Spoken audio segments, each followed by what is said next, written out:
तो चलिए आज मिलते हैं नागालैंड के एक ऐसे सम्राट से जिसका साम्राज्य मसालों की दुनिया पर फैला है। हम बात कर रहे हैं राजा मिर्चा की, जो दुनिया की सबसे तीखी मिर्चों में से एक है। इसका तो नाम ही काफी है।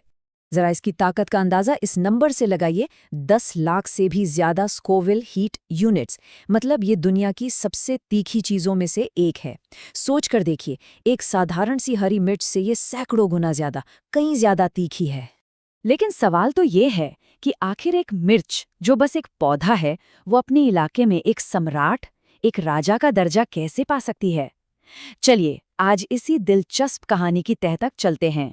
तो इस सफर की शुरुआत करते हैं, और ये समझना बहुत जरूरी है कि ये मिर्च सिर्फ एक मसाला नहीं, ये तो नागा पहचान और उनके गौरव का एक धधकता हुआ प्रतीक है। पता है, इसका नाम ही इसकी पूरी कहानी कह देता है। राजा, ये शब्द खुद ही इसके शाही रुतबे का ऐलान करता है। सच में ये मसालों की दुनिया का बेताज बादशाह है। तो फिर इसकी कहानी शुरू कहाँ से होती है?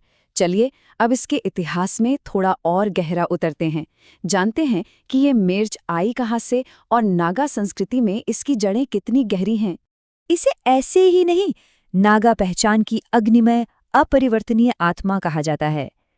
ये एक लाइन ही इस मिर्च की अहमियत बताने के लिए काफी है। वैसे तो इसके कई नाम हैं, नागा जुलोकिया, घोस्ट पेपर, और ये उगती है नागालैंड और मणिपुर के पहाड़ी इलाकों में। और एक दिलचस्प बात, पुराने जमाने में नागा योद्धा अपनी शारीरिक और मानसिक ताकत बढ़ाने के लिए इसे खाते थे। और तो और ये सिर्फ एक मिर्च नहीं, बल्कि नागालैंड का आधिकारिक राज्य पुष्प भी है। अब सोचिए ये कितनी खास होगी। अच्छा, ये सब तो ठीक है, पर जब कोई राजा मिर्चा को चखता है तो होता क्या है? आखिर क्या है इसकी जबरदस्त गर्मी के पीछे का राज? चलिए समझते हैं। देखिए, ये सिर्फ एक तरफा तीखापन नहीं है, इसका अनुभव 3 अलग-अलग हिस्सों में होता है। सबसे पहले आपको एक हल्की मीठी मीठी फलों जैसी खुशबू आएगी, और फिर गर्मी का एक जबरदस्त विस्फोट होगा जो तुरंत असर करता है और बहुत देर तक रहता है।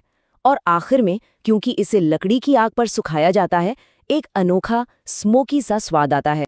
तो फिर नागालैंड के लोग अपने खाने में इस सम्राट का इस्तेमाल करते कैसे हैं? चलिए देखते हैं कि नागा थाली में ये क्या क्या कमाल करती है। इसका इस्तेमाल कई तरीकों से होता है, जैसे अक्सोनी, जो एक तरह का फर्मेंटेड सोयाबीन पेस्ट है, उसके साथ मिलकर ये डिशेस में जान डाल देती है। चटनी और अचार की तो ये रानी है। मांस और मछली की करी में तो बस इसका एक छोटा सा टुकड़ा ही काफी है, जायका और गर्मी दोनों बढ़ाने के लिए। और सुनिए, यहाँ तक कि लोकल राइस बियर में भी एक अलग किक के लिए इसे मिलाया जाता है। लेकिन हर ताकतवर शासक की तरह इसकी शक्ति के भी 2 पहलू हैं। एक तरफ फायदे, तो दूसरी तरफ कुछ गंभीर चेतावनियां भी हैं। चलिए दोनों पर नजर डालते हैं।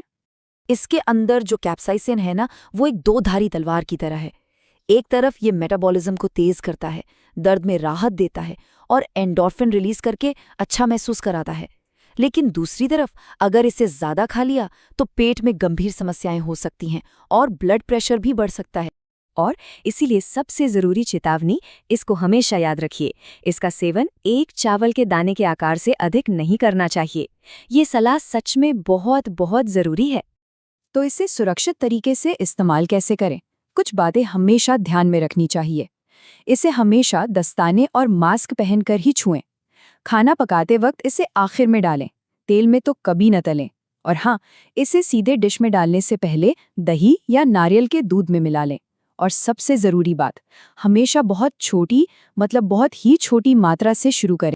तो अब तक की बातचीत से ये तो साफ हो गया है कि राजा मिर्चा सिर्फ एक मसाला नहीं है, ये उससे कहीं ज़्यादा है। ये नागालैंड और वहाँ के लोगों की आत्मा का एक हिस्सा है।